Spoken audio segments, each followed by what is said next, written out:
I'm a 28-year-old woman, and this story has been building up for my entire life, but I only recently realized just how deep it goes. For context, I've always been the black sheep of my family, while my older sister Jessica 30F has been the golden child since day one. Jessica could do no wrong. Growing up, I remember sitting through endless praise sessions where my mom 54F would gush about Jessica's achievements while completely ignoring anything I did. Even if I had something great to share, it was always overshadowed by whatever Jessica had done that week. Looking back, the signs were there early on, but it's amazing how blind you can be when it's your own family. During high school, I worked part-time jobs to save up for college. Meanwhile, Jessica had everything handed to her.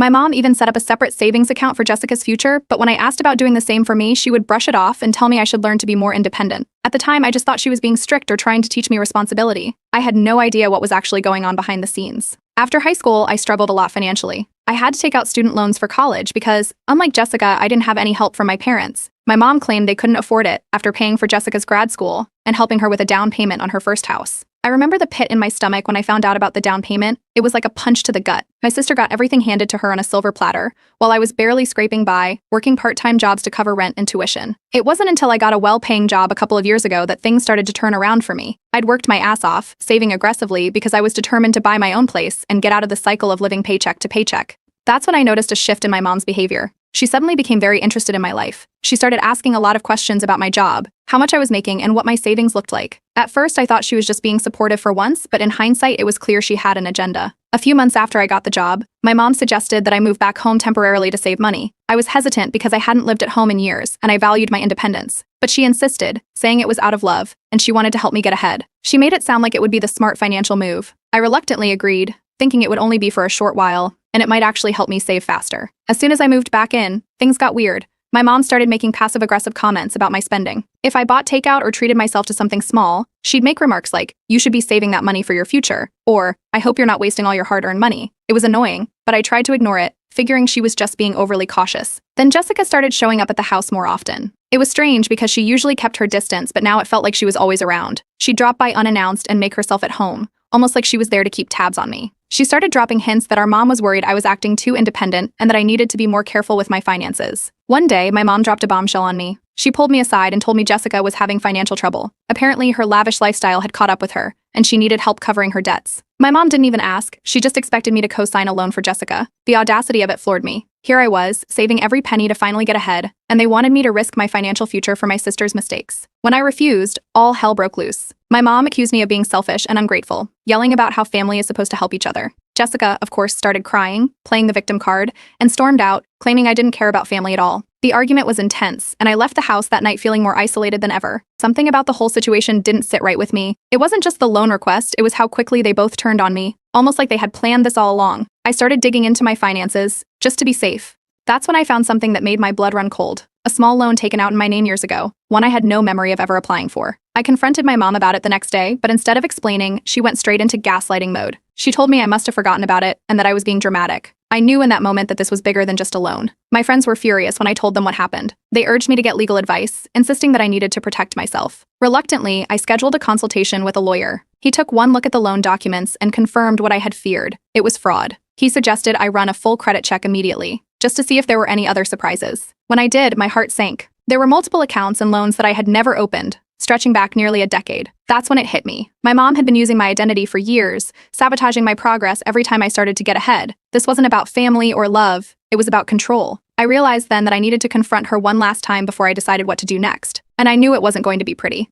Update 1. After finding the fraudulent loans in my name, I knew I had to confront my mother. I drove back to the house, determined to get answers. The house was quiet when I arrived. My mother was sitting at the kitchen table, scrolling on her phone like it was just another normal day. I pulled out the stack of documents I had printed out, credit reports, loan statements, everything I had found. I spread them out in front of her. At first, she barely glanced at them. Then she leaned in, eyes narrowing as she realized what they were. I watched her expression shift, like she was trying to figure out how to play this. She picked up one of the statements, tilted her head, and handed it back to me. "You must have forgotten about these," she said. "You probably opened these accounts years ago and just don't remember." I pointed out the signatures. They weren't mine. They were in her handwriting. I showed her the dates, many of which were from when I was still in college, barely making ends meet. She waved it off, telling me I was being dramatic and paranoid. She insisted I was overreacting, that maybe I was just confused about my own finances. But I wasn't confused. I had never been more certain in my life. Right then, Jessica burst through the front door. She had her phone in her hand, and it looked like she had been texting someone nonstop. Without even pausing, she marched over, looked at the papers on the table, and rolled her eyes. "What are you doing to Mom?" she snapped. This is ridiculous. You're just jealous because I've been more successful. You always do this, making up stories to get attention. I couldn't believe it. Jessica wasn't even interested in hearing the truth. It was like she had already made up her mind. I realized then that she was in on it, or at the very least, willing to defend our mother no matter what. My mom, sensing that her initial tactic wasn't working, suddenly switched gears. Her eyes filled with tears, and she put on her best sad, regretful look. She grabbed my hand, squeezing it tightly. She said she was sorry that she only did it because she was worried about me. She claimed she had seen me struggling financially and wanted to teach me responsibility. She made it sound like she was doing me a favor, like all this was for my own good. I pulled my hand away and told her it was too late for apologies. I laid it out plainly I was going to take legal action. I had to protect my credit and my future. The look on her face when I said that, it was like I had slapped her. Her fake tears dried up instantly, replaced by a cold, angry stare. She didn't say another word, just stormed out of the room. Within an hour, my phone was blowing up. Aunts, uncles, cousins, all of them texting me, accusing me of being ungrateful and heartless. They said I was tearing the family apart, that I was cruel for even thinking about taking legal action against my own mother. It was clear they had all heard a very different version of the story, likely spun by my mother and Jessica. I tried to explain what was really happening, but no one wanted to listen. Jessica was already on social media, posting vague, emotional updates about how betrayal from family hurts the most. She painted me as the villain, a heartless daughter attacking her own mother out of greed. The comments flooded in with sympathy for her and our mom. I watched as the narrative shifted online, and it felt like I was losing control of the situation. I called my lawyer, who advised me to file a police report immediately. He said I needed to document everything, in case my mother decided to escalate things further. He warned me that this would likely blow up the family dynamic even more, but I knew it was the right move. I drove straight to the police station and filed the report. As I left, my phone buzzed with a message from a cousin I hadn't spoken to in years. She told me she had gone through something similar with her own mother, unauthorized loans, identity theft, the works. She said she believed me and encouraged me to stand my ground. It was the first bit of support I'd gotten all day, and it was enough to keep me going. I decided to block my mom and Jessica on social media and told my friends not to share any information about me with them. I needed space to figure out my next steps. That night, I was sitting in my apartment when I heard a loud banging on the door. It was my mom. She was yelling loud enough for the whole building to hear, accusing me of tearing the family apart, demanding that I drop everything. I called the police, and they arrived within minutes. They escorted her away, and I filed for a restraining order the very next day. It was the hardest decision I've ever made, but I knew it was necessary. The extended family continued to side with her, painting me as the villain. I felt isolated, but I stuck to my decision. I started therapy soon after, trying to make sense of everything that had happened. The more I talked about it, the more I realized just how deep my mother's manipulation went. It wasn't just about the money. It was about control, about keeping me dependent on her. A few days later, I got a letter in the mail from my mother's lawyer. It was a cease and desist notice, demanding that I drop the charges and retract my claims. I knew then that this was only the beginning of a bigger fight, but I wasn't backing down. Update 2. The cease and desist letter from my mother's lawyer arrived 3 days after I filed the police report. It was thick, filled with legal jargon that I had to read twice, just to make sense of it. The letter accused me of defamation, demanded that I retract the police report, and included thinly veiled threats about ruining my reputation if I didn't comply. It was obvious they were trying to intimidate me into backing down. I immediately called my lawyer. He skimmed through the letter and told me not to respond directly. Instead, he advised me to gather more evidence. We needed a stronger case if we were going to deal with whatever was coming next. He suggested I request copies of all financial records tied to my social security number. I knew it was going to be a tedious process, but it was the only way to figure out the full extent of the damage. Over the next week, I pulled my credit report and contacted every bank listed. What I found made my stomach drop. There were more unauthorized loans, credit cards, and lines of credit cards, and lines of credit I had never opened. The debt stretched back nearly a decade, and the total amount was close to $100,000. It was worse than I had imagined. This wasn't just 1 or 2 loans. This was a pattern of financial abuse that had been going on for years, right under my nose. I started noticing something even more disturbing. The dates of many of the largest transactions matched up with events Jessica had bragged about in the past, like her extravagant vacation to Europe, the designer bags she showed off at family gatherings, and even her wedding expenses. It became clear that she had benefited directly from the money my mother had stolen using my identity. I tried reaching out to a few close relatives, hoping they would finally see the truth. I shared what I had found, but instead of support, I was met with disbelief and accusations. They repeated my mother's story, that I was confused, mentally unstable, and lashing out for no reason. It felt like I was banging my head against a wall. They were so deeply entrenched in her lies that nothing I said could change their minds. Then I remembered something from years ago. My mother used to keep a filing cabinet in her office labeled finances. It was always locked, and she was secretive about it, never letting anyone near it. I called my dad. He divorced my mom a few years back and asked if he remembered the cabinet. He did, and his reaction surprised me. He said he always suspected she was up to something manipulative, but he had no idea it was this serious. He offered to help me look through it if we could get access to the house while she was out. The opportunity came sooner than expected. My mom had a scheduled out-of-town visit with a friend, so my dad and I drove to the family home together. We found the cabinet in the basement, still locked. After some struggle, we managed to pry it open. Inside was a goldmine of evidence, bank statements, loan applications, credit card records, all with my forged signature. There were even notes in Jessica's handwriting on some of the documents, like she had helped fill them out. It was undeniable now. Jessica knew. She had been complicit in the fraud, and my mother had orchestrated the entire scheme. I took photos of everything and stored the documents safely. Later that night, I confronted Jessica at her apartment. I showed her the evidence. At first, she tried to deny it, but when I pointed out her handwriting, she broke down. She admitted that she knew about the loans, but insisted that our mother had convinced her it was all for the family's benefit. She begged me not to go public, promising she would pay back the money if I just kept quiet. I told her I was done protecting her. I was going to the authorities with everything I had. She pleaded with me, sobbing, but I refused. I left her standing there, crying, as I walked out. The betrayal I felt in that moment was deeper than anything I had experienced before. I sent my mother a detailed message, outlining all the evidence I had gathered. I gave her one last chance to come clean and make things right. I set a deadline for her response. When it finally came, it was exactly what I expected. A long, manipulative text filled with guilt-tripping accusations. She claimed I was trying to ruin her life and that my dad had brainwashed me into going against her. There was no apology, no admission of guilt, just more lies. I decided I wasn't going to keep this a secret anymore. I posted the full story on Reddit, sharing screenshots of the documents with sensitive information redacted. The post blew up overnight. I woke up to hundreds of messages, all offering support. People shared similar experiences, validated my suspicions, and encouraged me to keep fighting. It was the first time I felt like I wasn't completely alone in this. The backlash against my mother was swift. People flooded her social media with comments calling her out for her actions. Jessica's accounts were hit too. She went private almost immediately. The exposure was intense, but it felt like justice. Then, just as I was starting to feel some relief, I got a call from a number I didn't recognize. It was a private investigator hired by my mother. He warned me that she was planning to sue me for defamation and emotional damages. He suggested I reconsider my actions before it was too late. It was clear this was far from over. A full-blown legal battle was coming, and I needed to be ready. Update 3. It started with a knock on my apartment door early one Saturday morning. I opened it to find not one or two, but a group of my extended family members standing there, looking stern. My aunt, uncle, 2 cousins, and even a few in-laws had all shown up unannounced. It was an ambush. I didn't even get a chance to ask what was going on before they pushed their way inside, filling up my small living room. They said it was an intervention, that I was tearing the family apart with my accusations and legal actions. My aunt, who I hadn't seen in years, took charge, insisting that I needed to drop everything, reconcile with my mother, and stop this madness. They went on about how I was destroying the family's reputation, how my mother was heartbroken and being painted unfairly as a monster. My uncle even brought up family loyalty, saying that airing our problems publicly was bringing shame on everyone. I let them talk for a while, but when it became clear they weren't going to stop, I pulled out my phone. I opened the photo gallery where I had saved copies of the documents, the forged loan applications, the fake credit cards, the credit report with all the unauthorized accounts. I held up the phone and started showing them the evidence. I didn't say much. I just let them look. There was silence as I flipped through the photos, pointing out my mother's handwriting, the dates, and the signatures she had forged. The room felt tense, like a balloon ready to pop. My aunt's face turned pale as she realized this wasn't just a misunderstanding or a family squabble. It was a crime. I told them that if they continued to side with my mother after seeing this, they were enablers. They were complicit. My cousin, who had been standing quietly in the back, suddenly stormed out, slamming the door behind her. The rest of them followed soon after, muttering angrily among themselves, refusing to admit they had been wrong. I thought that was the end of it, but as the door closed, I felt a hand on my shoulder. It was my estranged uncle, the black sheep of the family. He hadn't said a word during the entire ambush. He asked if we could talk privately, so we stepped out onto the balcony. He told me he had his own history with my mother, that she had manipulated and financially abused their parents before they passed away. He had cut contact with her years ago after she convinced their father to change his will, cutting him out completely.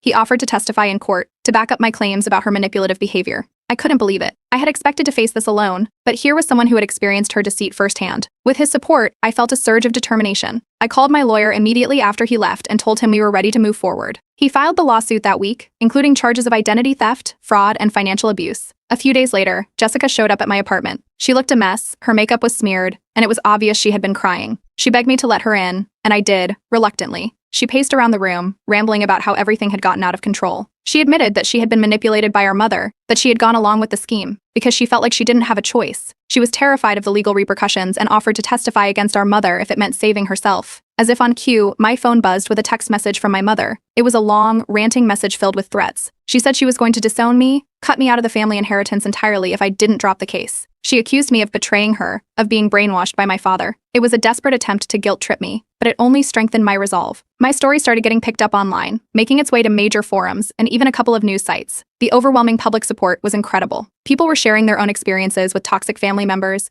validating everything I had been through. The more the story spread, the more people started piecing together the puzzle. Old social media posts from Jessica surfaced, showing off luxury items and vacations she couldn't have afforded on her own. The narrative began turning against my mother, and she couldn't control it. Then, in a twist I hadn't expected, I found out about a family trust fund. My lawyer uncovered documents showing that I was supposed to inherit a portion of it, but my mother had changed the will right after I moved back home. She cut me out entirely. It was clear now. She had planned this from the start. using my finances while ensuring I got nothing in the end. The media storm intensified. People dug up old photos, videos, and posts, connecting the dots between Jessica's lavish lifestyle and the fraudulent loans. It felt like the entire internet was rallying behind me, demanding justice. I filed a restraining order against my mother after she showed up at my workplace, causing a scene, screaming about how I was tearing the family apart. Jessica followed through on her promise. She gave a deposition, detailing how our mother had manipulated her, pressuring her to forge documents and lie about the loans. It was a turning point in the case. The family split into two factions, those who finally believed me and those who continued to support my mother, refusing to see the truth. My mother's desperation hit a new low. She sent me a final email, offering a settlement if I agreed to drop all charges and keep everything quiet. The amount was substantial, but it came with a non-disclosure agreement. I forwarded the email to my lawyer without responding.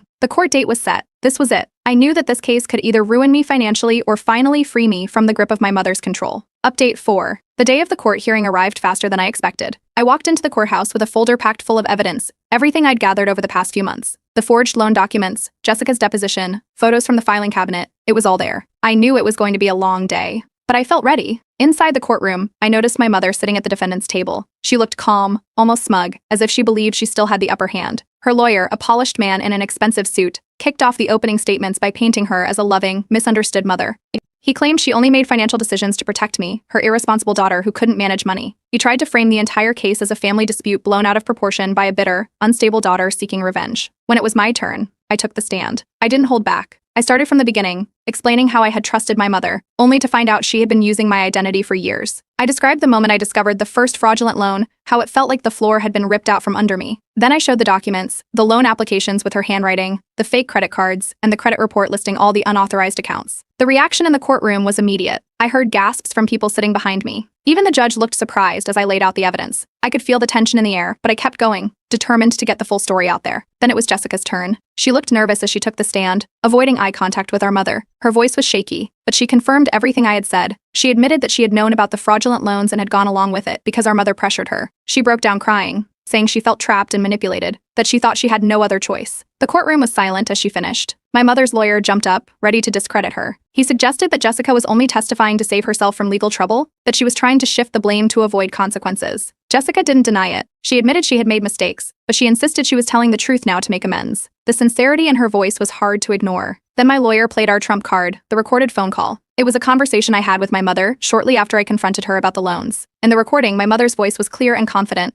She admitted to opening the accounts in my name, saying, "I did what I had to do. You wouldn't have made it without my help." The recording echoed through the courtroom. I watched as my mother's face turned red. She jumped up from her seat, yelling that it was all lies, that I had manipulated the recording. The judge had to reprimand her for the outburst, telling her to sit down and control herself. The tension was so thick you could cut it with a knife. Next, my estranged uncle took the stand. He was calm and collected as he shared stories about our mother's history of financial manipulation. He talked about how she had convinced their father to change his will, cutting him out completely. He described how she had manipulated and controlled people to get what she wanted. His testimony provided the missing context, showing that this wasn't a one-time mistake, it was a pattern of behavior. Then came the bombshell. My lawyer presented the altered will. The document showed that I was originally entitled to a significant portion of the family trust fund. The changes were made shortly after I moved back home, around the same time the unauthorized loans were taken out. It was obvious now that this had been her plan all along, to use my finances while cutting me out entirely. The judge's expression shifted as he listened. He asked my mother's lawyer for an explanation, but the lawyer stammered, unable to give a satisfactory answer. It was clear they hadn't expected this evidence. During a recess, my mother cornered me in the hallway. Her face was pale, and her voice was low as she pleaded with me to settle. She offered to pay me off quietly, to end this nonsense before it got worse. I told her it wasn't about the money anymore, it was about justice. I turned and walked back into the courtroom, leaving her standing there, looking desperate for the first time. The news of the courtroom drama spread quickly. Family members who had previously sided with my mother started messaging me, expressing shock and disbelief. Some apologized, admitting they hadn't believed me before. Others continued to blame me for airing dirty laundry and making the family look bad. Finally, after several tense hours of deliberation, the judge returned with the verdict. He ruled in my favor, finding that my mother had committed identity theft and financial abuse. She was ordered to repay all the fraudulent debts and to restore my original share of the trust fund. The relief that washed over me was overwhelming. As the verdict was read, my mother had a public meltdown right there in the courtroom. She screamed at me, calling me an ungrateful child and accusing me of ruining her life. Security had to escort her out as she continued her tirade. It was a scene straight out of a soap opera. Walking out of the courthouse, I felt a strange mix of relief and sadness. I was finally free from her control, but I knew this victory came at a price. I had lost most of my family, and they might never understand what I went through. Just as I was getting into my car, my phone buzzed with a notification. Jessica had posted a public apology on social media. She acknowledged her role in the deception, thanked me for standing up to our mother, and promised to do better. The post was going viral, and I knew this was only the beginning of the fallout. Update 5. After the court case, I expected things to quiet down, but Jessica's public apology changed everything. Her post went viral almost instantly. She wrote a long message admitting her complicity, detailing how our mother had manipulated her, and explaining that she had gone along with it because she felt trapped. She described how our mother took advantage of both of us for years, controlling our finances and pitting us against each other. Thousands of people commented, sharing their own stories of family betrayal and manipulation. It was surreal to watch, but the support pouring in was overwhelming. The backlash against my mother was swift and brutal. Her social media accounts were flooded with angry comments. People called her out for her actions, demanding answers and accusing her of being a fraud. Within days, she deactivated all her accounts. The family business she was involved in took a major hit too.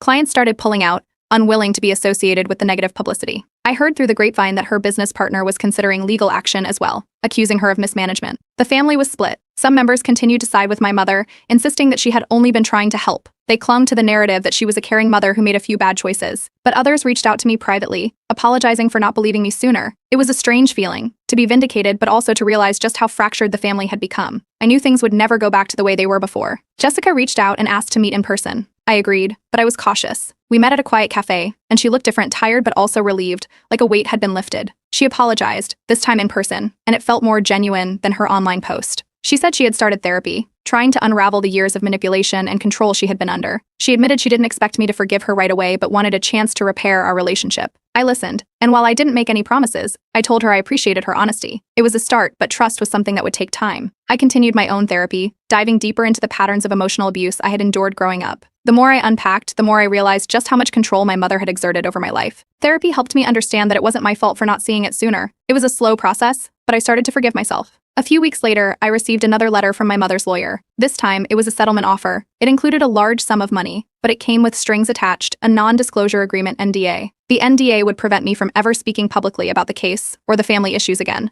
I thought about it for a few days but ultimately decided to reject it. No amount of money was worth my silence. I forwarded the letter to my lawyer and moved on. I wrote a message to the family group chat, laying everything out clearly. I explained why I took legal action and detailed the evidence I had found. I didn't ask for their forgiveness or try to change their minds. I just wanted them to know the truth. I ended the message by saying that while I was sad to lose them, I had to protect myself. The responses were mixed. Some sent messages of support, while others accused me of tearing the family apart. I didn't reply. I knew I had said all I needed to say. Around this time, a major news outlet picked up my story. It was framed as an example of standing up to family financial abuse, and the response was incredible. I received an outpouring of messages from people who had gone through similar experiences. It felt validating to know I wasn't alone. It gave me a sense of closure I didn't realize I needed. My father also reached out. We hadn't spoken much in recent years, but he called me out of the blue. He apologized for not seeing the signs earlier, for not stepping in when he should have. We had a long, emotional conversation, and for the first time, it felt like we were on the same page. It wasn't a full reconciliation, but it was a good first step. Jessica's public apology tour continued. She did interviews, sharing her side of the story and talking about the manipulation we both experienced. I watched some of them from a distance. It was hard to see her so vulnerable, but it also made me feel a sense of relief. She was taking responsibility, and that was more than I ever expected.